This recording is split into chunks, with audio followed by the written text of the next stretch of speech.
Fala pessoal, tudo bem com vocês? Recomeçou a Libertadores da América. O Atlético Paranaense venceu a primeira da história na altitude. Derrotou o Jorge Wilstermann por 3-2 de virada com Walter decisivo. Já o Santos sofreu um pouco, ficou no 0-0 com o Olímpia na Vila Belmiro, mas segue líder do grupo. Vamos falar sobre esses jogos? Seja bem-vindo, eu sou o Chico Garcia, inscreva-se no canal e vamos juntos!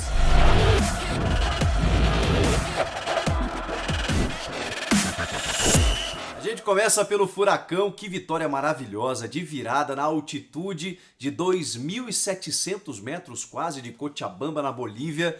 A primeira vitória na história do Furacão, do Atlético Paranaense na altitude. Depois de 7 partidas sem conseguir uma vitória, a oitava veio e de virada um jogo muito interessante contra o Jorge Wilstermann, porque o Atlético vive uma reconstrução. Eu comentei esse jogo na Comebol TV, inclusive, tive a honra de dividir a transmissão com meu amigo Napoleão de Almeida e a gente pôde acompanhar direitinho, né, o que aconteceu. E foi muito bacana ver o Atlético, que vive, como eu falei, uma reconstrução depois de ter vendido alguns jogadores e ter passado um período complicado também no Campeonato Brasileiro, né? 6 jogos sem vencer, de repente conquista uma vitória no Atletiba, no clássico contra o Coxa, sem jogar exatamente um futebol muito brilhante e tudo mais. Vai encarar na altitude o Jorge Wilstermann, que normalmente oferece dificuldades, especialmente quando joga em casa, dentro de um grupo muito embolado, cada um tinha 3 pontos, né, antes dessa rodada da Libertadores começar, e o Atlético sai atrás, está 2 vezes atrás no placar e consegue forças para virar o jogo.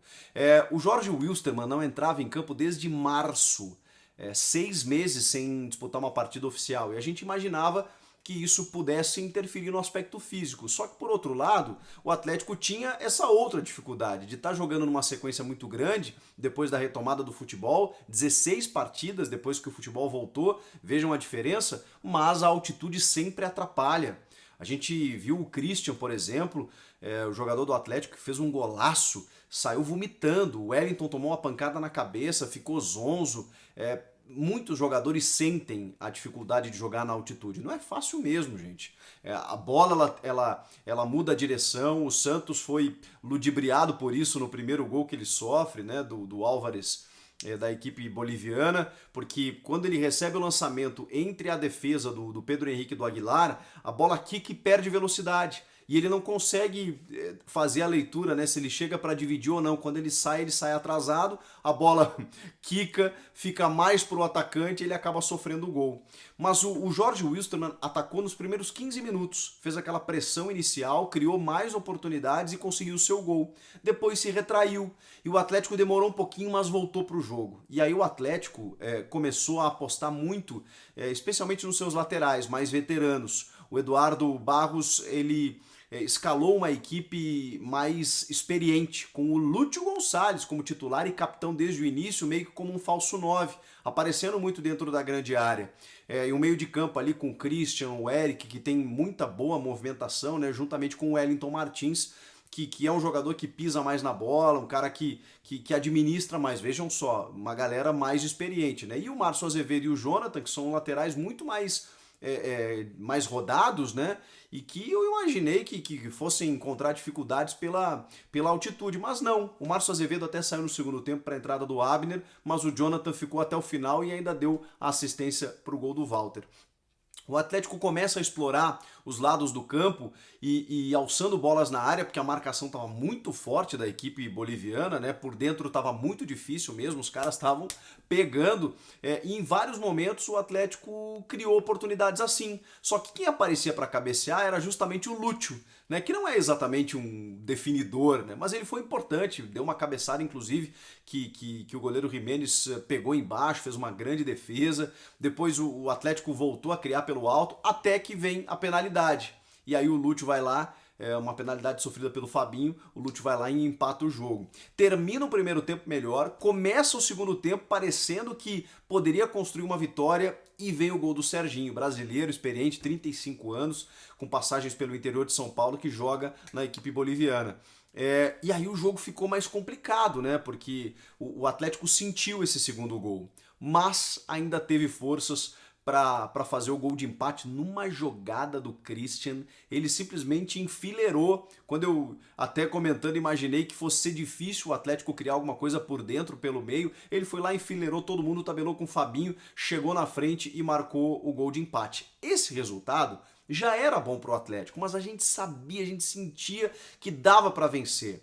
E aí faltava a referência, né? Porque no segundo tempo o Eduardo Barros começa a colocar o Pedrinho, coloca o Ravanelli, coloca mais velocidade, mas estava muito difícil mesmo chegar. E com essas jogadas vindas pelos lados, né, do Atlético, que explorava muito, faltava um cara ali para definir um 9, né? Eu tava pedindo muito na transmissão o Bissoli, mas podia dar uma chance pro Walter também, né, que tá ainda readquirindo o ritmo de jogo.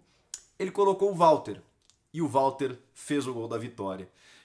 O Walter ainda pesado, mesmo tendo emagrecido muitos quilos, 20 quilos, né, num processo de recuperação desse atleta que ele passa no Atlético Paranaense, mas uma grande jogada do Jonathan que acredita, vai até o final, a linha de fundo, consegue o cruzamento, o Walter domina, chuta e tira o goleiro da jogada. E definidor a gente sabe que ele é. Uma vitória assim fundamental para o Atlético, para dar confiança, para o Walter também, para o Atlético continuar vivo, buscando a sua classificação na Libertadores. Tem muita coisa para acontecer ainda. Olha, incrível, incrível essa vitória do Atlético em terras bolivianas, para dar moral mesmo para a sequência da competição. Muito bacana. Na Vila Belmiro, o Santos sofreu um pouquinho com o Olímpia do Paraguai. O Olímpia é um time muito bom também, muito experiente, de ótimos jogadores. Tem o Derlis Gonzalez, que passou pelo Santos. Tem o Roque Santa Cruz, que não conseguiu jogar muito tempo, né? Acabou saindo com 17 minutos. Mas é uma equipe rodada, né? O Olímpia tem feito boas temporadas no futebol sul-americano e o Santos também está numa reconstrução, né? O Cuca tem uma dificuldade de elenco, falou sobre isso na entrevista coletiva pós-jogo, apostou no Raniel, que estava voltando para o time como centroavante, né? Com o Soteldo e o Marinho. Teoricamente, com os nomes que o Cuca tem à disposição, uma escalação muito mais coesa e equilibrada, embora o Cuca continue apostando no Alisson como primeiro volante e ele não tem entregado muita coisa. Eu acho que ou ele deveria escalar o Jobson ali, ou até mesmo o Pituca de primeiro homem, né? Quem sabe com o Sanches segundo, o Jean Mota como um meia, seria um time um pouco mais propositivo. O Alisson não tem dado essa sustentação.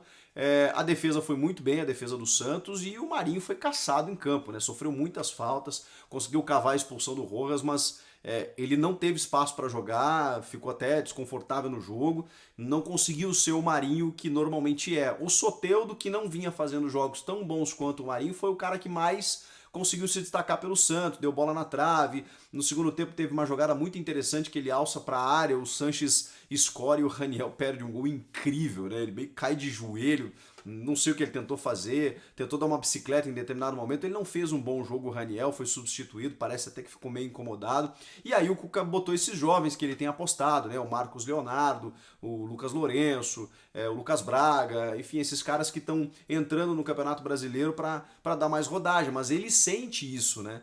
O Cuca sente que tem uma dificuldade quando ele precisa alçar a mão do elenco para criar alternativas no jogo. O fato prático é que o Santos, mesmo empatando em casa, pegou um adversário difícil, era o jogo mais difícil até aqui na Libertadores para o Santos e continua líder.